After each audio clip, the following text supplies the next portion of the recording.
결혼에 대해서 사람들이 갖고 있는 오해는 첫째는 하나님이 짝지어 주신 것에 대한 것입니다. 하나님이 짝지어 주셨다면 왜 내 배필이 완벽하지 못하느냐 하는 것입니다. 하나님이 짝지어 주셨다면 완벽한 짝이 되어야 될 것이 아니냐 이런 질문을 가질 수가 있는데 간단하게 생각하면 됩니다. 내 자신이 완벽하지 못한데 어찌 내 배우자가 완벽하기를 기대할 수 있습니까?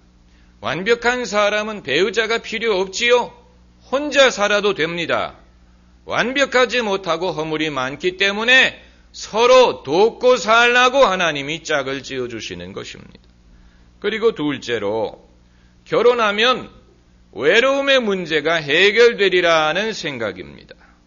수년 전 룰라라는 그룹이 부른 노래 가사에 사랑의 시작은 외로움의 끝인 걸 이란 구절이 있었습니다마는 결혼이 외로움의 문제를 많이 해결해 주는 것은 사실이지만 외로움 자체를 없애주는 것은 아닙니다. 여러분, 외로움이라는 것은 실존적인 것입니다. 우리가 사람들에게 둘러싸여 있더라도 그 가운데에서 소외감을 느끼고 고독함을 느낄 수 있습니다. 이러한 외로움은 결국은 우리로 하여금 하나님을 찾게 만드는 것입니다. 하나님을 구하게 만드는 것입니다. 예수님 말씀하시기를 내가 너희를 고아처럼 버려두지 아니하고 보혜사를 보내리라 말씀하셨는데 보혜사 성령과 동행하고 예수님과 동행하지 아니하면 우리의 이러한 실존적인 고독함의 문제를 해결할 수 있는 길이 없습니다. 지옥이라는 것은 궁극적인 소외를 말합니다. 반대로 천국은 하나님과 함께하고 성도들이 함께 잔치하는 곳입니다. 여러분, 우리가 이 세상에서 하나님을 알지 못하면 이 세상을 떠난 다음에도 하나님을 안다는 보장이 없는 것입니다. 오늘 본문에 나오는 레아와 야곱은 부부지요. 그들은 아내와 남편입니다. 그런데 이들의 결혼을 원래부터 원한 것이 아닙니다. 야곱은 라헬과 결혼하기를 원했습니다. 결혼하는 날 자기가 결혼하는 여자가 라헬인 줄 알았습니다. 그런데 첫날 밤을 지내고 그 다음날 아침에 보니까 라헬이 아니고 그 언니 레아였습니다. 그러니까 속아서 결혼한 것입니다. 사기 결혼을 당한 것입니다. 여기서 우리가 궁금하게 생각할 수 있는 것은 속아서 결혼을 했는데도 하나님이 짝지어 주셨느냐라는 것입니다. 속아서 한 결혼도 하나님이 짝지어 주신 결혼이냐? 정답은 그렇다는 것입니다. 하나님이 이 두 사람을 짝지어 주셨습니다. 어떻게 알 수 있습니까? 레아가 난 네 번째 아들이 유다입니다. 유다의 혈통을 쫓아서 예수 그리스도께서 태어나셨습니다.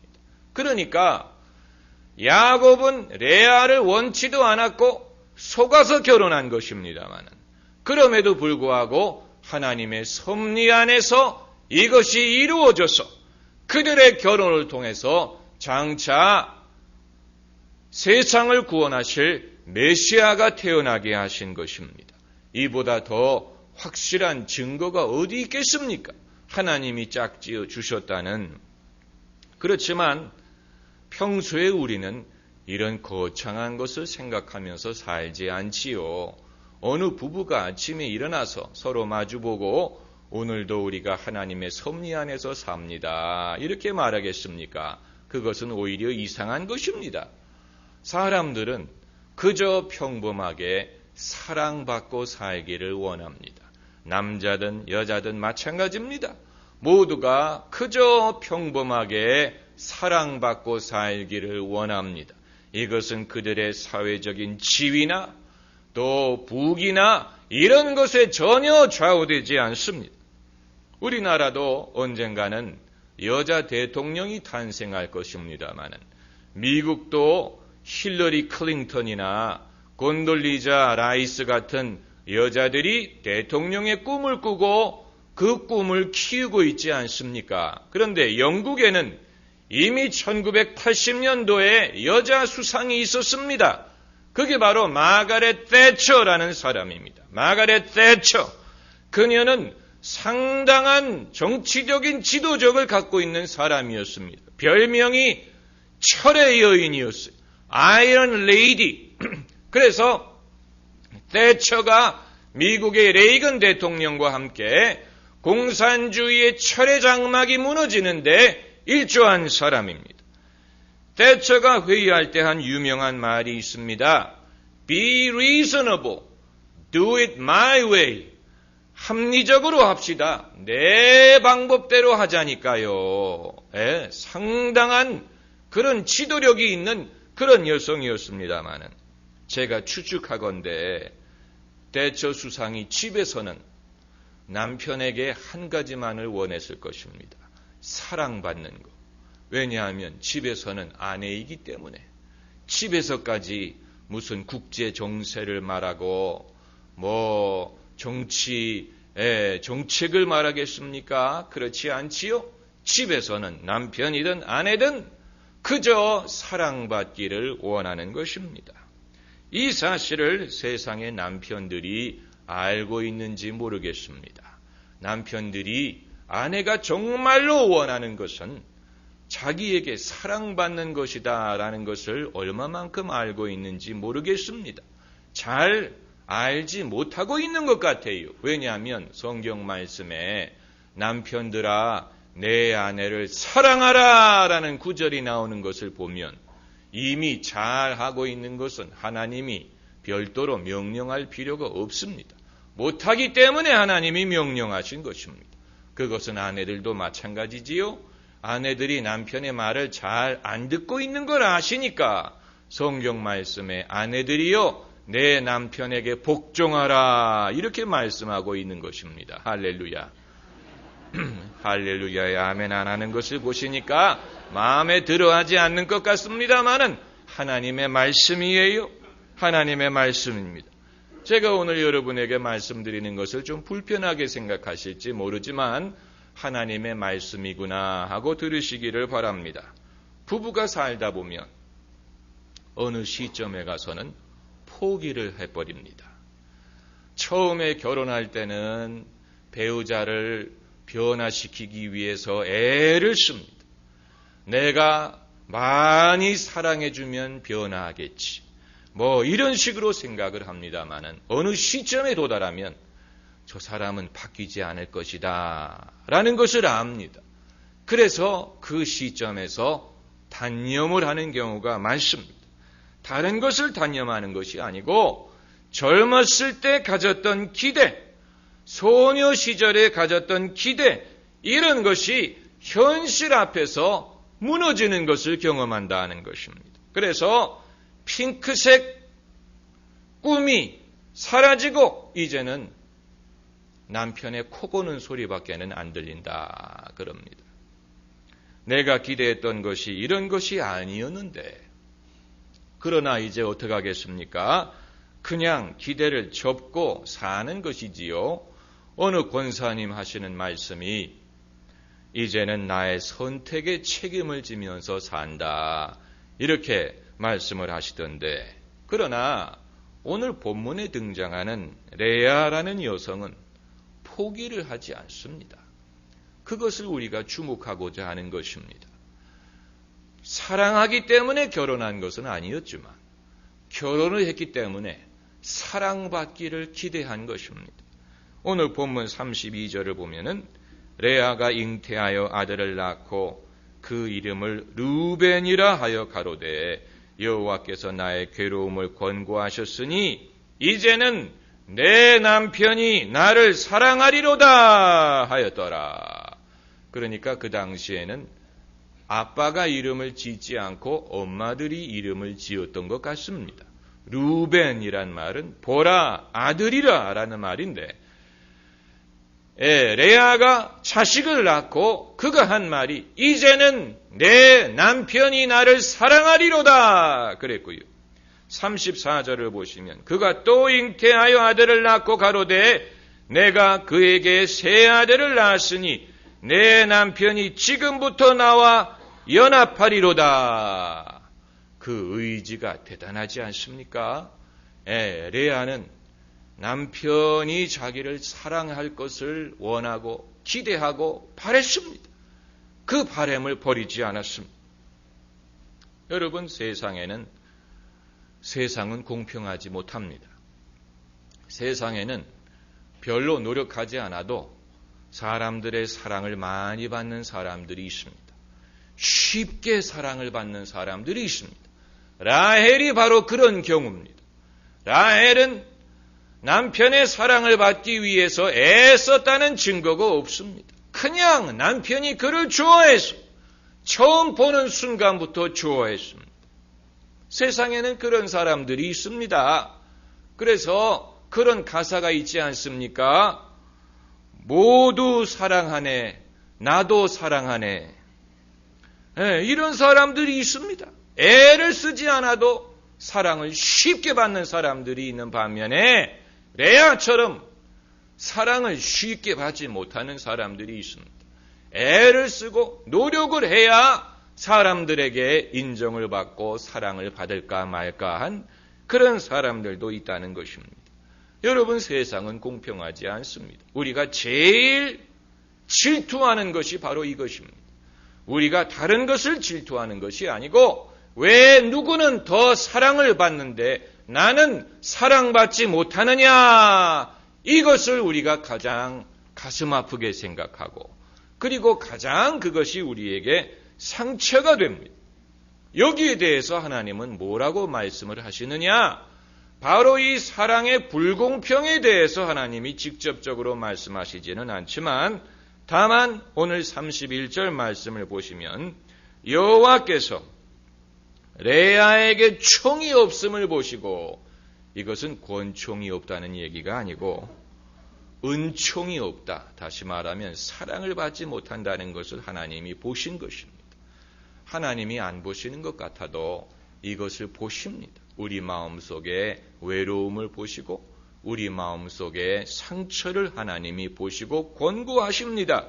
그래서 여호와께서 레아에게 총이 없음을 보시고 그의 태를 여셨으나 라헬은 무자하였더라.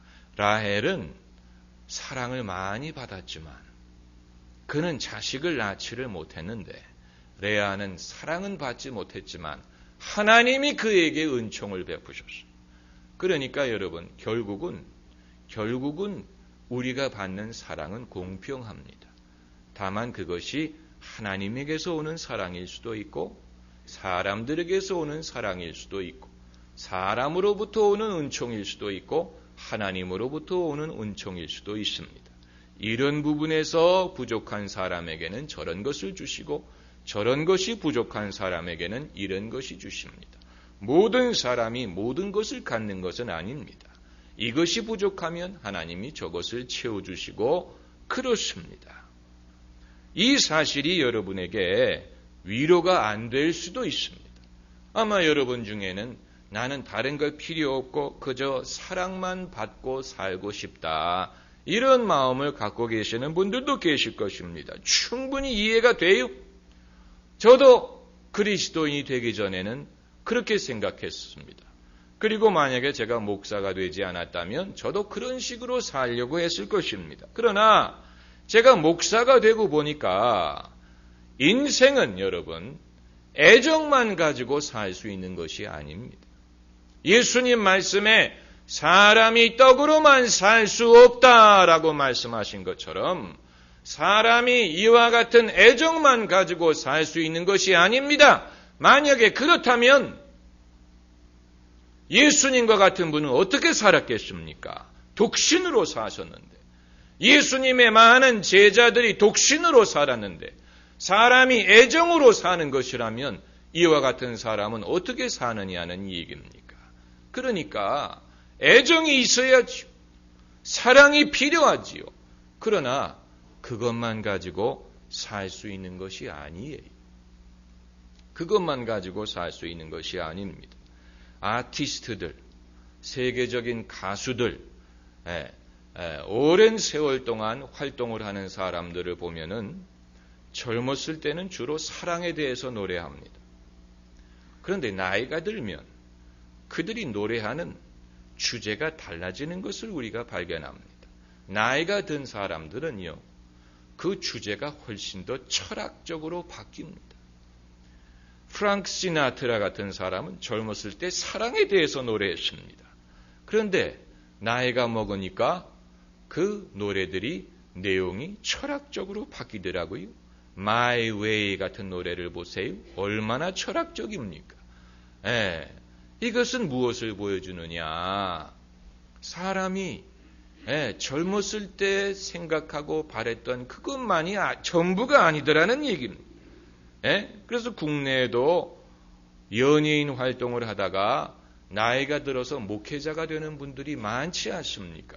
그것이 보여주는 것은 물론 하나님이 부르셨기 때문에 그런 것이지만 자기가 노래하고 표현하고자 하는 것이 시간이 지나가면서 더 깊은 것, 중요한 것이 있다는 것을 깨닫는 것입니다. 내가 사람들에게 말하고 노래하고자 했던 것 중에 그동안에 내가 하지 못한 것이 있는 것을 발견하게 됩니다. 그래서 레아가 첫째 아들을 낳은 다음에는 남편이 나를 사랑하리로다 라고 말하고, 셋째 아들을 낳은 다음에는 남편이 나와 연합하리로다 이렇게 말했는데, 넷째 아들을 낳은 다음에는 뭐라고 말했습니까? 내가 이제는 여호와를 찬송하리로다. 그리고 그의 생산이 멈추었다. 이렇게 말하고 있습니다. 그러니까 그 말은 포기했다는 뜻이 아닙니다. 그러나 적어도 인생에는 그런 것만으로 사람이 사는 것이 아니라는 것을 알게 됐다는 것입니다. 신앙이 사람을 철들게 하는 면도 있지만 철이 들어야 신앙이 이해할 수 있습니다. 신앙이 사람을 착하게 만드는 면도 있지만 착해야 신앙을 받아들이기가 쉬운 면이 있습니다. 마찬가지로 신앙이 사람을 성숙하게 하는 면도 있지만 사람이 성숙해져야 신앙을 이해하게 됩니다. 젊은 사람이 예수님 믿는 것과 나이가 들어서 예수님 믿는 것이 똑같이 예수님을 믿는 것이지만 그 믿음의 성격과 깊이가 다릅니다. 그것을 우리가 알아야 됩니다. 젊은 갈릴리의 어부들이 예수님을 쫓는 것과 니고데모가 예수님을 쫓는 것이 같을 수가 없습니다. 거기에는 차이가 있습니다. 젊었을 때는 결코 납득하지 못하지만 나이가 들고 인생을 이해한 다음에 그리고 나서 하나님 없이는 살 수 없는 것이구나. 하나님이 나를 복되게 하시는 것이구나. 내가 이것을 위해서 지금까지 살아온 것이구나 하는 것을 깨달을 수가 있는 것입니다. 할렐루야. 기도하십시다.